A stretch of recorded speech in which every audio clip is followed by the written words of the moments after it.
Hello बच्चों, स्वागत है आपका आर्यन आर्ट्स क्लासेज में। मैं हूं इमरान सर और आज हम जो है पॉलिटिकल साइंस के दूसरे पार्ट को लेकर के आए हैं, जिसमें कि हम 25 क्वेश्चन पूरे सिलेबस से सिलेक्ट किए हैं। उसके ऑप्शंस पर भी चर्चा करेंगे जो कि आपके एग्जाम में भी देखने को मिलेगा और आपका पूरे साल का जो है सिलेबस का जो है रिविजन भी हो जाएगा।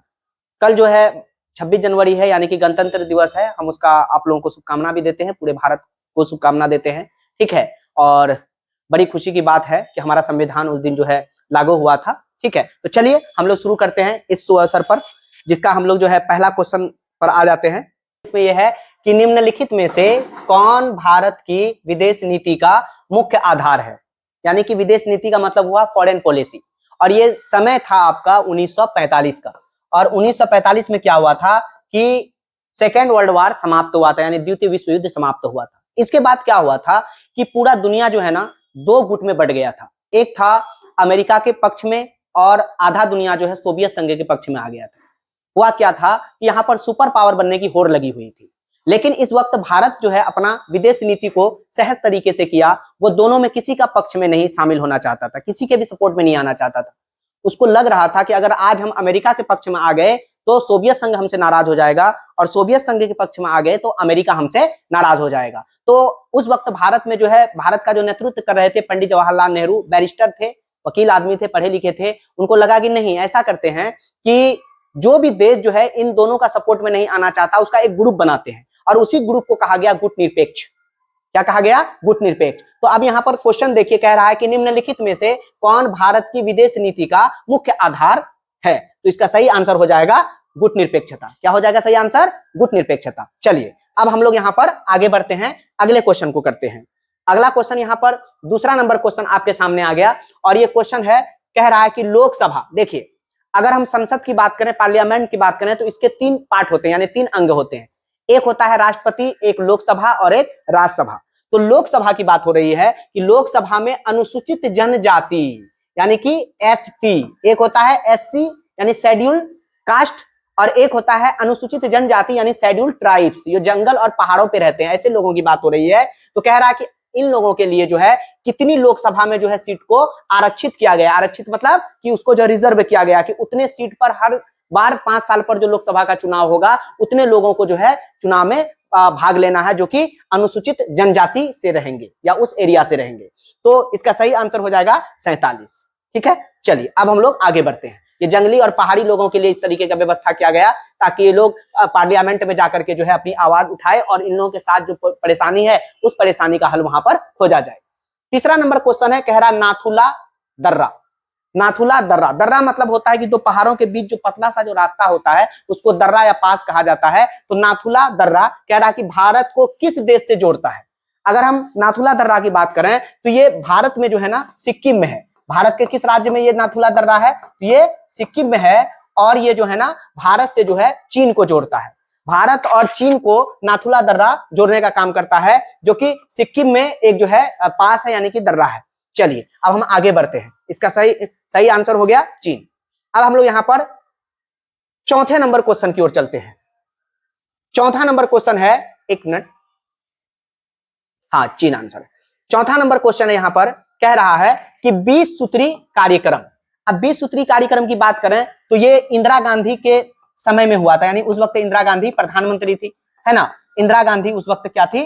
प्रधानमंत्री थी, ठीक है। और बात करें तो ये कब? तो 1975 के समय में हुआ क्या था कि भारत को आर्थिक रूप से, सामाजिक रूप से आगे बढ़ाने के लिए ये कार्यक्रम चलाया गया था, जिसका नाम था 20 सूत्री कार्यक्रम। तो भारत को जो है ना आर्थिक रूप से मजबूत करने के लिए खाद्यान्न में, यानी खाने वाले अनाज में जो है आत्मनिर्भर बनाने के लिए इस तरीके का प्रोग्राम चलाया गया था। इसका सही आंसर हो जाएगा खाद्यान्न में आत्मनिर्भरता, जो 20 सूत्री कार्यक्रम 1975 के समय में स्वर्गीय प्रधानमंत्री जो थी इंदिरा गांधी, इनके समय में चलाया गया था। और 1975 में भारत में जो है इमरजेंसी भी लगाया गया था, आपातकाल। चलिए अब हम लोग जो है अगले क्वेश्चन की ओर चलते हैं।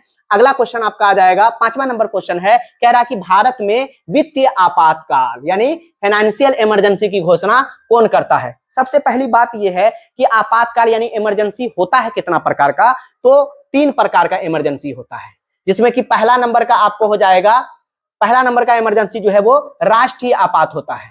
वो कौन सा आपात होता है बच्चा?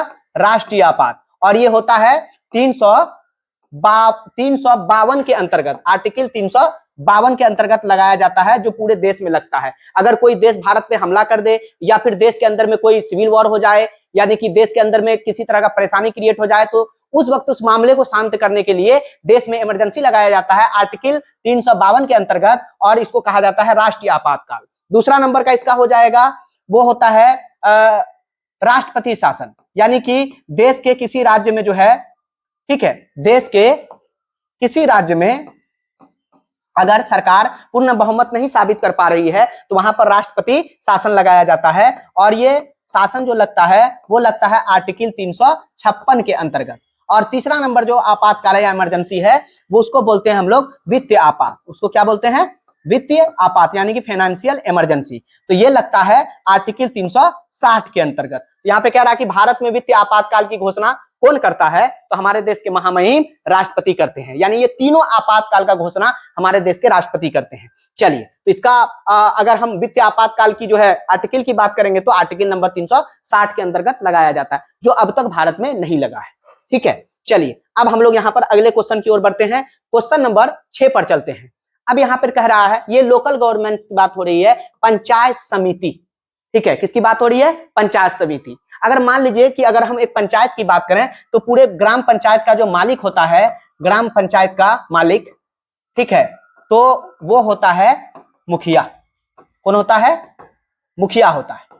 अगर हम यहां पर बात करें कि भाई ग्राम पंचायत का मालिक तो मुखिया होता है, लेकिन किसी किसी राज्य में मुखिया को जो है ना प्रधान भी कहा जाता है। किसी किसी राज्य में मुखिया को प्रधान भी कहा जाता है। ठीक है, ये तो पूरे पंचायत का मालिक हुआ। अब हम ब्लॉक लेवल की बात करते हैं तो ब्लॉक लेवल पर जो है पंचायत समिति का चयन होता है, और सारे पंचायत समिति मिल करके अब उसमें से जो है एक किसको चुना जाता है? प्रमुख को, जो कि प्रखंड लेवल पर होते हैं। प्रमुख जो है प्रखंड लेवल पर होते हैं। ठीक है, अब प्रखंड लेवल पर जो है सरकारी बॉडी जो है बीडीओ भी होता है, ब्लॉक डेवलपमेंट ऑफिसर। ठीक है, इसका सही आंसर हो जाएगा प्रमुख। चलिए, और अगर जिला लेवल की बात करते हैं तो जिला परिषद का सदस्य चुना जाता है, और पूरे जिला लेवल पर जो है जीप अध्यक्ष होता है, यानी जिला परिषद अध्यक्ष। ये आपको जो है ग्राम पंचायत से रिलेटेड बात हम कर रहे थे, पंचायती राज के अंतर्गत ये आता है। इसका सही आंसर हो जाएगा प्रमुख। चलिए, अब हम लोग 7वें नंबर क्वेश्चन की ओर चलते हैं। अब यहाँ पे कह रहा है कि संविधान की आत्मा, यानी संविधान का जो रूह जो है वो किस भाग में निहित है? इसका सही आंसर हो जाएगा प्रस्तावना, यानी प्रियम्बल। वही प्रियम्बल जिसमें लिखा हुआ है हम भारत के लोग, भारत को एक संपूर्ण प्रभु संपन्न समाजवादी, इस तरह से जो लिखा हुआ है। तो प्रस्तावना या उद्देशिका, इसको जो है 13 दिसंबर 1946 को नेहरू जी के द्वारा जो है संविधान सभा में प्रस्तुत किया गया था, और इसको मान लिया गया था। ठीक है, तो संविधान की आत्मा किस भाग में निहित है? तो प्रस्तावना में है। चलिए, अब हम लोग आगे बढ़ते हैं। अब हम लोग इसके अगले क्वेश्चन की ओर चलते हैं। अगला क्वेश्चन यहाँ पर है कि 1956, यानी आजादी के बाद की बात है, 1956 में भारतीय राज्यों के पुनर्गठन, यानी भारत के राज्यों का जो है पुनर्गठन का जो है आधार क्या था? यानी कि 1956 में भारत के राज्यों का जो पुनर्गठन किया गया था, किस आधार पर किया गया था? इसका सही आंसर होगा भाषा, यानी भाषा के नाम पर बनने वाला जो पहला राज्य है उसका नाम है आंध्र प्रदेश। उसका नाम है आंध्र प्रदेश, जो कि तेलुगु भाषा के नाम पर बना था, जो कि तेलुगु भाषा के नाम पर बना था। और इस भाषा के लिए जो आंदोलन किए थे उनका नाम था पोटी श्रीरामल्लू, और उन्होंने जो आंदोलन किया था लगभग 56 दिन तक वो भूख हड़ताल पर थे, और वो जो है आंदोलन करते करते जो है शहीद हो गए। तो अब हम लोग यहाँ पर आगे बढ़ते हैं, अगले क्वेश्चन की ओर चलते हैं। तो इसके अगले क्वेश्चन की ओर चलेंगे, और कह रहा है कि भारत में 1946 की अंतरिम सरकार, ठीक है, किस योजना के तहत बनाई गई थी? तो भारत में जो है 1946 में अंतरिम सरकार बनाई गई थी। ठीक है, और उसमें प्रधानमंत्री पंडित जवाहरलाल नेहरू बने थे, उप प्रधानमंत्री सरदार पटेल बने थे, भारत के गृह मंत्री जो है सरदार पटेल बने थे। ठीक है, तो ये सही आंसर हो जाएगा कैबिनेट मिशन। कैबिनेट मिशन जो है भारत 1946 में आता है, और वो भारत के लोगों को कहता है कि आप एक सरकार बनाइए, है ना। सरकार बनती है, और फिर भारत में उन्होंने एक और बात कहा कि आप संविधान सभा का गठन कीजिए, संविधान का निर्माण कीजिए, और 1948 आते आते हम भारत को स्वतंत्र कर देंगे। इसका सही आंसर हो जाएगा कैबिनेट मिशन, जो कि 1946 में भारत आया था। चलते हैं अब हम लोग अगले क्वेश्चन की तरफ। अगला क्वेश्चन आ रहा है आपका 10वां नंबर क्वेश्चन है, और ये क्वेश्चन कह रहा है कि भारत के किस राज्य में पहली गैर कांग्रेसी सरकार बनी? अगर हम भारत में पहली गैर कांग्रेसी सरकार की बात करेंगे तो वो 1977 में जनता पार्टी की सरकार बनती है और मोरारजी देसाई भारत के पहले गैर कांग्रेसी प्रधानमंत्री होते हैं। पूरे देश की बात नहीं कर रहे हैं हम यहाँ पर एक राज्य की बात कर रहे हैं। कह रहा है कि राज्य में, भारत के किस राज्य में पहली गैर कांग्रेसी सरकार बनी, तो इसका सही आंसर हो जाएगा कि 1957 में पहली बार केरल में जो है ना, किस राज्य में बना था बच्चा, केरल में पहला गैर कांग्रेसी सरकार बना था। ठीक है, और साल है 1957। और कौन सी पार्टी की बनी थी, तो सीपीआई यानी कि कम्युनिस्ट पार्टी की जो है सरकार बनी थी। तो इसका सही आंसर हो जाएगा केरल। पूछा जाएगा आपको कि भारत के किस राज्य में पहली गैर कांग्रेसी सरकार बनी, तो सही आंसर होगा केरल में 1957 में बने था और सीपीआई की सरकार बनी थी यानी कम्युनिस्ट पार्टी की सरकार बनी थी। पूरे भारत लेवल पर 1977 में जनता पार्टी की सरकार बनी थी। चलिए आगे बढ़ते हैं, अगले क्वेश्चन की ओर चलते हैं। अब अगला क्वेश्चन बहुत ही बेहतरीन क्वेश्चन है। कह रहा है कि मंडल आयोग यानी मंडल कमीशन के अध्यक्ष कौन थे। अगर हम मंडल आयोग की बात करते हैं तो ये मंडल आयोग जो है ना, भारत में ओबीसी के लिए, भारत में जो पिछड़ा वर्ग था, जो समाज में आर्थिक, सामाजिक और शिक्षा के रूप से जो पिछड़ा हुआ था उसको ओबीसी बोलते हैं, उसके लिए जो है ना 27% का जो है ना सरकारी नौकरी में रिजर्वेशन देने की बात की थी। यानी कि अगर इसके हम अध्यक्ष की बात करें तो इसका सही आंसर हो जाएगा बिंदेश्वरी प्रसाद मंडल, जो कि भारत में ओबीसी को जो है ना 27% का आरक्षण सरकारी नौकरी में देने की बात की। तब कहा उन्होंने कि अगर इस तरह का, अगर इन लोगों को आरक्षण मिल जाएगा तो क्या होगा कि देश के बहुत सारे पिछड़े लोग जो है ना एक लेवल से जुड़ जाएंगे, समाज की मुख्य धारा से जुड़ जाएंगे। चलिए अब हम लोग यहाँ पर अगले क्वेश्चन की तरफ चलते हैं। अगला क्वेश्चन यहाँ पर है 12 नंबर क्वेश्चन। कह रहा है कि द्वितीय विश्व युद्ध यानी सेकेंड वर्ल्ड वॉर के बाद विश्व राजनीति के 2 प्रमुख ध्रुव कौन थे। तो सबको पता है 1939 से लेकर के, ठीक है, 1945 तक सेकेंड वर्ल्ड वॉर चला यानी कि द्वितीय विश्व युद्ध चला, द्वितीय विश्व युद्ध चला। अगर हम इसमें बात करें इसके बाद क्या हुआ, तो इसके बाद दुनिया 2 गुटों में बढ़ गया सुपर पावर बनने के लिए, महाशक्ति बनने के लिए। एक गुट का नेतृत्व कर रहा था यूएसए यानी कि अमेरिका है ना, संयुक्त राज्य अमेरिका, और दूसरा गुट सोवियत संघ रूस। दूसरा गुट का कौन कर रहा था नेतृत्व, सोवियत संघ रूस। अब यहाँ पे कह रहा है कि द्वितीय विश्व युद्ध के बाद विश्व की राजनीति के कौन 2 प्रमुख ध्रुव थे, तो इसका सही आंसर हो जाएगा बी यानी अमेरिका और सोवियत संघ। ठीक है, और ये कब तक चला, 1945 में शुरू हुआ, इसी को कहा जाता, और ये चला 1991 यानी कि 1991 आते आते सोवियत संघ का विघटन हो गया और यहाँ पर जो है शीत युद्ध, ठीक है, इसको ये समय को 1995 से लेकर के 91 तक के समय को कहा जाता है शीत युद्ध यानी कोल्ड वार। जबकि इसमें युद्ध का जो है माहौल क्रिएट किया गया लेकिन युद्ध हुआ नहीं था। ठीक है, तो 1991 आते आते सोवियत संघ में जो 15 देश जो मिलकर के एक ग्रुप बना हुआ था, धीरे धीरे ये जो है उसका विघटन हुआ, टूट गया और सोवियत संघ कमजोर हो गया और अमेरिका खुद को सुपर पावर घोषित कर दिया। चलिए अब यहाँ पर हम लोग आगे बढ़ते हैं, अगले क्वेश्चन की ओर चलते हैं। अगला क्वेश्चन यहाँ पर है क्यूबा।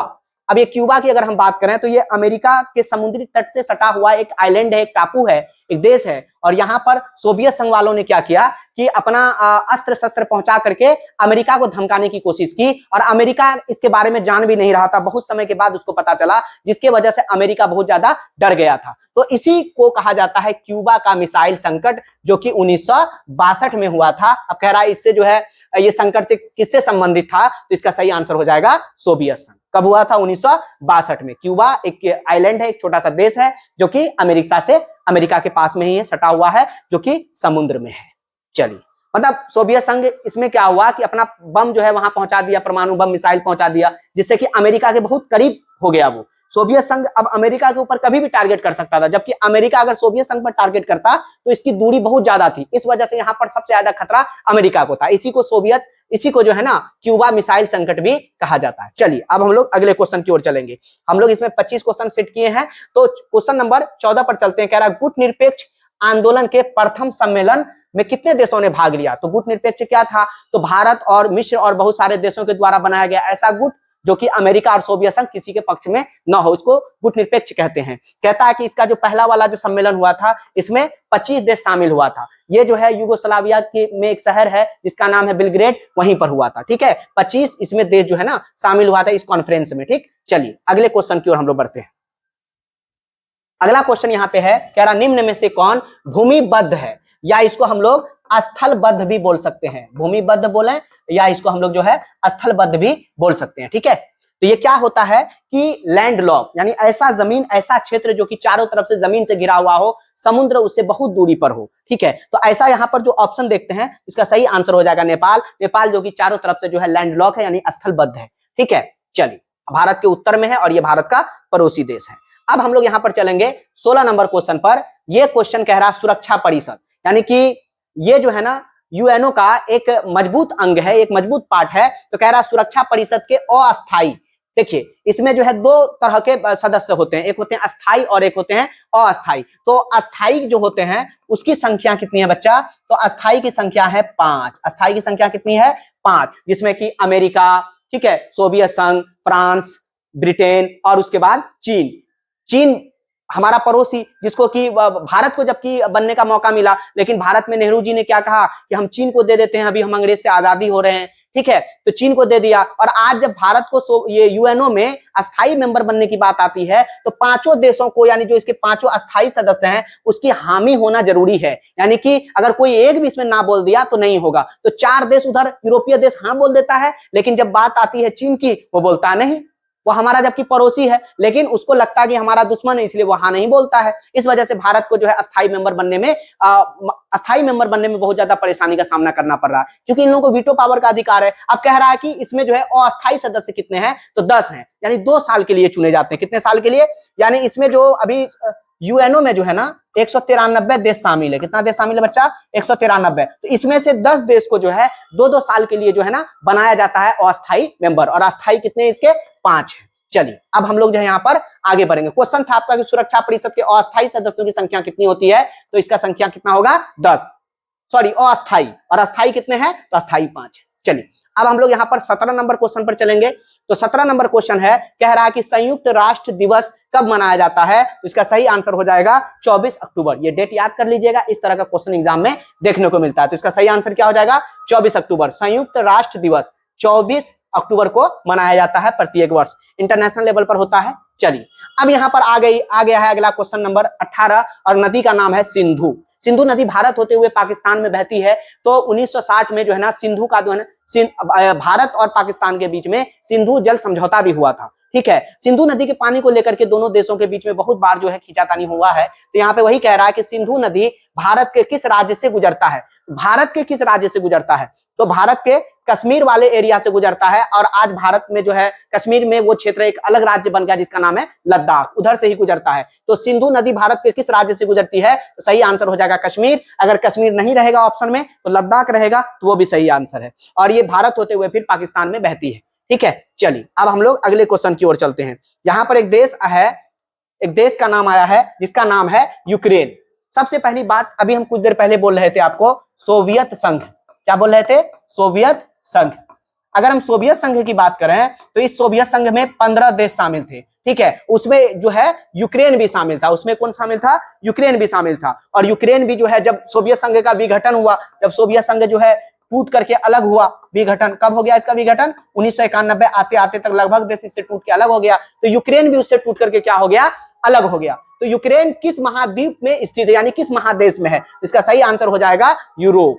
हालांकि रूस की अगर बात आती है तो इसके कुछ भाग जो है एशिया में भी है और कुछ भाग जो है यूरोप में भी है, इसलिए उसको यूरेशिया भी कहा जाता है। लेकिन यूक्रेन की बात करेंगे तो ये टोटली यूरोप वाले क्षेत्र में है, और सोवियत संघ का जो है ये पहले मेंबर भी हुआ करता था। चलिए, अब हम लोग यहाँ क्वेश्चन की ओर बढ़ते हैं। ये कह रहा है कि ऑपरेशन डेजर्ट स्टॉर्म है ना, किससे संबंधित है? अगर हम ऑपरेशन डेजर्ट स्टॉर्म की बात करते हैं तो ये खाड़ी युद्ध से रिलेटेड है ना। तो इसका सही आंसर हो जाएगा खाड़ी युद्ध। लेकिन अगर हम बात करें तो 1990 है ना, 1990-91 के समय में ये जो है ना ऑपरेशन हुआ था, जो कि अमेरिका के द्वारा दुनिया के 35 देशों की सेना को लेकर के इराक के ऊपर हमला किया गया था। अब इराक का इसमें गलती क्या था कि वो जो है 1990 के समय में जो है कुवैत पर कब्जा कर लिया था। तो कुवैत को आजाद करवाने के लिए, कुवैत के तेल के कुआं को आजाद करवाने के लिए अमेरिका के द्वारा जो है इस तरह का अभियान चलाया गया था, इस तरह का ऑपरेशन चलाया गया था, जिसको हम लोग खाड़ी युद्ध कहेंगे, ठीक है। किससे संबंधित है? ये खाड़ी युद्ध से संबंधित है। अब हम लोग यहाँ पर आगे बढ़ते हैं। अब अगले क्वेश्चन की ओर चलते हैं। अगला क्वेश्चन यहाँ पर है 21 नंबर क्वेश्चन। कह रहा है कि निम्न में किसने खुले द्वार की नीति को अपनाया? खुले द्वार की नीति यानी कि ओपन डोर पॉलिसी की बात हो रही है। इसका सही आंसर होगा चीन। चीन जो है खुले द्वार की नीति 1978 के समय में लगभग अपनाता है। इसका मतलब यह हुआ कि चीन जो है दुनिया के देश को दावत देता है कि आप हमारे देश में आएं और व्यापार करें, ठीक है। और फिर चीन भी जो है उस देश में जाकर के व्यापार करने लगा, जिससे क्या हुआ कि चीन का जो है ना आर्थिक स्थिति सुधरने लगा। हालांकि उसके पास पॉपुलेशन अधिक था, तो उन्होंने उस पॉपुलेशन को काम में लगा करके, रोजगार दे करके अपने देश को डेवलप करने में लग गया। हालांकि हमारे देश में भी मानव शक्ति बहुत है, पॉपुलेशन सबसे अधिक है अब दुनिया में, सबसे अधिक भारत में है, लेकिन उस तरीके का अभी नहीं किया जा रहा। लेकिन अगर भारत की बात की जाए तो भारत में भी इस तरह का जो है, अगर खुले द्वार की नीति की बात करें या आर्थिक नीति की बात करें, तो 1991 में डॉक्टर मनमोहन सिंह के द्वारा, जो कि उस समय भारत के वित्त मंत्री थे, शुरू किया गया था। अब भारत जो है हमारा भी विकास की ओर बढ़ रहा है। चलिए अब हम लोग अगले क्वेश्चन की ओर चलें। अगला क्वेश्चन कह रहा है भूमंडलीकरण। भूमंडलीकरण बोले या फिर इसको आप वैश्वीकरण बोले, है ना, वैश्वीकरण जिसको हम लोग ग्लोबलाइजेशन बोलते हैं, एक ही चीज है। कह रहा है कि इसका अर्थ क्या होता है, तो इसका अर्थ होता है कि मुक्त आर्थिक आदान प्रदान, यानी एक देश दूसरे देश के साथ जो है ना फ्री में आदान प्रदान करे, माने जाने आने का जो टैक्स वगैरह लगता है, वैट लगता है, ये सब नहीं लगे, व्यापार आसानी से करे, राजनीतिक आदान प्रदान भी हो, सामाजिक आदान प्रदान भी हो। इसका सही आंसर हो जाएगा डी, यानी कि इनमें से सभी इसका सही आंसर हो जाएगा, ठीक है। चलिए, तो वैश्वीकरण या भूमंडलीकरण एक ही चीज होता है, जिसका अर्थ होता है मुक्त आर्थिक आदान प्रदान, राजनीतिक आदान प्रदान, सामाजिक आदान प्रदान, इनमें से सभी हो जाएगा। चलिए 25 क्वेश्चन हमने लिया है। अब हम लोग यहाँ पर 23 नंबर क्वेश्चन पर आ जाएंगे। अब कह रहा है कि 1992 में पृथ्वी सम्मेलन, है ना, 1992 में पृथ्वी सम्मेलन किस शहर में हुआ था। पृथ्वी सम्मेलन का मतलब यह हुआ कि पूरे पृथ्वी को बचाने के लिए, पर्यावरण को बचाने के लिए जो सम्मेलन किया गया था उसकी बात है। तो ये हुआ था ब्राजील में। कहां पर हुआ था ये? ब्राजील में हुआ था। और ब्राजील का एक शहर है जिसका नाम है Rio de Janeiro, Rio de Janeiro, ठीक है। ब्राजील में हुआ था 1992 में पृथ्वी सम्मेलन। ब्राजील को जो है सांपों का भी देश कहा जाता है, और इसके जंगल में जो है खट्टी शहद भी मिलती है, ठीक है। और यहाँ पर जो है सांप को एकदम घरेलू जानवर की तरह एकदम पाला जाता है। नंबर क्वेश्चन पे चलते हैं। स्वतंत्र भारत के पहले गवर्नर जनरल। अब बात आया स्वतंत्र भारत, यानी जब हमारा देश आजाद हो गया। तो हमारा देश कब आजाद हुआ? 15 अगस्त 1947 को आजाद हुआ।